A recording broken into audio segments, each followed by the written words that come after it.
suñuy jéego rek dëggal le financement endogène organiser tamit manne financière bi nga xamante ni émigré yi ñu ngi koy dugal ci dëkk bi. organiser ko de telle sorte bi nga xamante moom dina servir à financer. l'économie nationale man loolu moo ma gënal. loolu moo la gënal Pathé merci Pathé naka la ñu mën a expliquer le paradoxe bi nga xam ne mooy jamono bi nga xam ne croissance économique bi c'est vrai portée par l'exploitation des hydrocarbures. toll ci 12,1%. alors que dette bi. tey mu ngi takkarnaase ba atteindre jusqu'à 118% du PIB. Comment expliquer ce contraste? D'abord damay may ma ñëw ci FMI parce que xam nga quand on parle du FMI on fait allusion à la coopération multilatérale. te coopération multilatérale boo koy wax da ngay wax l'économie du développement. parce que booy xool même les institutions de Bretton Woods ñoom loolu moo leen tax a jóg. même Banque mondiale c'est une banque de développement. am ay concurrence ak yu mel noonu. léegi nag xam nga lépp loo gis rek dafa am lu ko waral. lu ko waral mooy nouvelle autorité bañ jotee réew mi dañ def seen état des lieux inspection générale des finances def benn rapport bi nga xam ne da ko jébbal la cour des comptes. cour des comptes tamit coytu rapport bi ba pare ñoom bu ñu defee rapport. dafa am lu ñuy wax le principe de contradiction c'est-à-dire rapport bi. principe du contradictoire. waaw principe contradictoire dañ koy jébbal ministère des finances lañ koy jébbal. loolu maa ngi si doon attirer attention sax si benn émission Pape Malick Ndour. ne na def très attention parce que les magistrats de la cour des comptes ñooñu duñu ay caaxaankat. ñooñu liggéey rek lañ leen xamee ba pare. ñooñu politique guñu nekkuñu ci ay manœuvre politique ak yu mel noonu. léegi ñoom tam bañ defee seen rapport. ba léegi am ñu ko contesté. ñu jël un cabinet indépendant. international mooy Mazars. mu defaat audit bi ñu gis ne. am na leneen loo leen gisul sax am na sax leneen loo xam ne gisuñu ko woon. léegi nag institution de Bretton Woods yi lu ci mel ni FMI. moom booy démarrer ak moom un nouveau programme d'appui. da ngay indi ay données. yoo xam ne dafa fiable. loolu mooy tax yow nga am crédibilité au niveau des institutions financières internationales. ba pare tamit say partenaires techniques et financiers am ci yow confiance ba nga xam ne tey jii bu ko defee yow même agence de notation yi lu ci mel ni ay Moody's ay Standard & Poor's ak Fitch nga xam ne booy xool ñun dafa ñuy passé suñu note dañ ko dégradé. mais bu ko defee yow données fiables yooyu ngay am. looluy tax yow ngay mën a collaborer ngay mën a liggéey ak FMI mais FMI booy liggéey ak moom foog ñoo xam benn affaire FMI nekkul mooy développer sa réew. FMI amul benn dëkk bu mu développer. ñoom dañ lay accompagner. maanaam ci seen accompagnement yooyu dafa am ay programmes yi ñuy wax des programmes de décaissement programmes yoo xam ne mën nañ la abal xaalis donte nag c'est des prêts constitutionnels c'est-à-dire taux bi day faible ba pare maturité bi day gudd. ce qui est important pour voilà l'État aussi. mais aussi. day am li ñuy wax des programmes de confiance. FMI mun na ànd ak gouvernement te du ko jox xaalis. mais loolu mën ko am ci kii bi ci émigré yi boo leen organisé. comprendre nga. xam nga li ma ko patriote bond yi gars yi. voilà mais loolu rek la. c'est-à-dire yow FMI mun na ànd ak yow si des programmes de confiance programme de confiance yi mooy lan FMI bu ànd ak yow programme de confiance. yow da ngay mën a lever xaalis si marché international bi. mu yomb marché international mu yomb c'est-à-dire. boo ñëwee tey jii FMI am ak yow programme de confiance pour nga dem lever fenn xaalis pour nga am ko. da nga am crédibilité ci marché international bi. léegi da nga am crédibilité FMI mais am na ay programme yoo xam ne amoon na ko ak Sénégal mooy facilité élargie de crédit mécanisme élargi de crédit. ak fonds de résilience yeeg bi mel noonu. c'est-à-dire loolu la FMI dafa doon loo xam ne institution boo xam ne. moom moo la ëpp ay données macroéconomiques moo tax mu lay mën a defal ay assistance technique.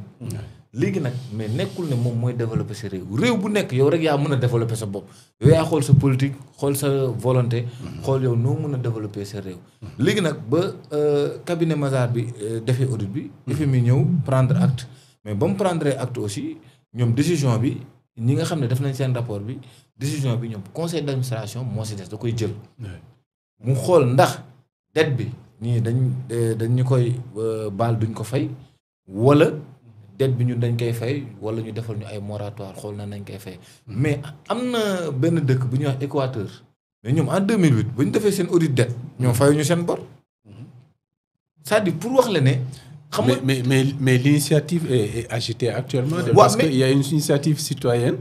bi nga xam ne ñu ngi ko tuddee la dette odieuse. ne lu ñu lebut wala loo xam ne amul traçabilité du ñu ko fay. waaw mais loolu. da nga d'accord ci loolu yow. mais man loolu d'une part. d'accord naa si xam nga tax ma si d'accord. parce que dafa am lu ñuy wax maanaam le règlement général de la comptabilité publique.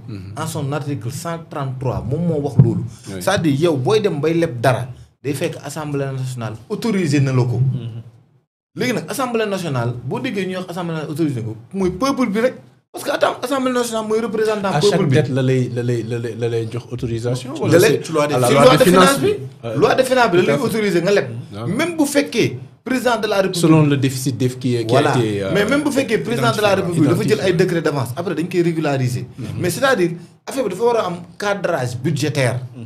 léegi nag dette bi dañuy wax hors cadrage maanaam ñoom dañ ko leb maanaam peuple bi xamu si dara parce que bu ñu waxee peuple bi mooy assemblée nationale bi nga xam ne moo doon coytu affaire bi xamul na ñii sax leb nañ. mais bu boobaa loolu. est-ce qu'on ne doit pas s'arrêter là-bas parce que li ñuy wax dette cachée c'est vrai que ñi nga xam ne ñoo yoroon nguur gi. ñoom d'accord ñu si. parce que boo xoolee on peut distinguer deux types de dettes. la dette principale bi nga xam ne ministère des finances. moom moo koy contracté auprès d'autres pays partenaires techniques et financiers am na la dette contingente bi nga xam ne ce sont les démembrements de l'État ñoom ñooy contracté dette bi mais État mooy garantir mais est-ce que yëf yi jaarewul foofu gars yi yaakaar ne c'est une dette cachée c'est vrai que FMI la Cour des comptes a parlé de ça mais est-ce que waruñu saytuwaat mbir mi bu baax xool dans le fond parce que est-ce qu'il est possible d'ailleurs que ñu am dette bu ñu contracté et que ça ne soit pas traçable. waaw non inscrit ou xam nga caytu. oui caytu weesuwul. IGF def rapport. jox ko Cour des comptes. mu am ay contestation ñu jël benn cabinet indépendant. loolu kay weesuwul caytu.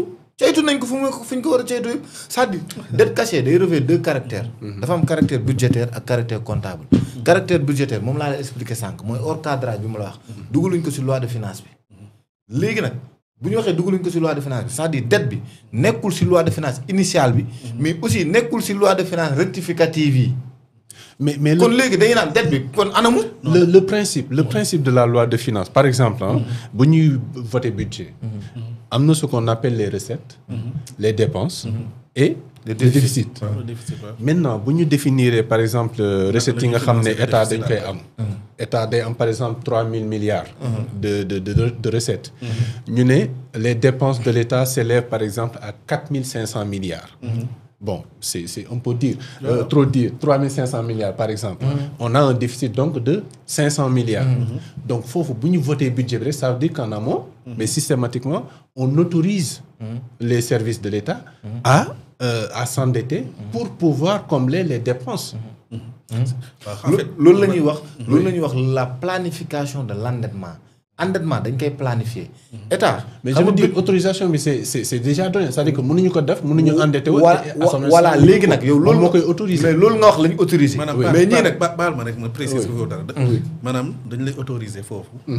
nga am une politique mooy planification de la dette boobu mu lay wax. pour être plus simple. mooy les 500 milliards yooyu de déficit. état bi day présenter benn stratégie pour financer ces 500 milliards là. le déficit. danaan man kat damay endetté wu à hauteur de 300 milliards. les 100 milliards dont laa koy amee. comprendre muy 400 milliards. yeneen les détails quoi. waaw yeneen 100 milliards yi. coopération bilatérale laa koy amee. tout à fait comprendre nga. léegi nag ñii xam nga loolu mooy dettu état central bi. mais dafa am ay établissement public yoo xamante ne dañoo am autonomie financière. exactement am ay comptes au niveau des banques. tout à fait ñooñu dañoo contracter ay dettes. dettes yooyu comptabiliser wuñu ko ci comptabilité publique bi xam comprendre nga ma bëgg a wax. c'est-à-dire que du dem ci trésor public mais ci compte. c'est ni compte bopp lay dem ci établissement bi moo contracté ay dettes. c'est ça. vis-à-vis d'une banque. léegi loolu bi ñuy wax ni ñun état Sénégal dafa am 500 milliards yooyu. wala 300 milliards de dettes. boole ñu ci dettu établissement public boobu wala dettu yeneen agence yi. est-ce que yaa may comprendre. loolu nag mooy dette cachée bi. léegi nag ma jox la exemple bu terre à terre. mais ils sont pas d'accord sur le mot caché. non ma jox la exemple bu terre à terre. oui. borom ginaar. ak cuuji. ku moom ñoom ñaan ñëpp. état. borom ginaar moom ginaar moom cuuji. maanaam état central bi. maanaam yow nga am sa ginaar yow nga am sa ginaar moom ay doom. ku moom ginaar bi ak doom yi. mais borom bi. jeex na.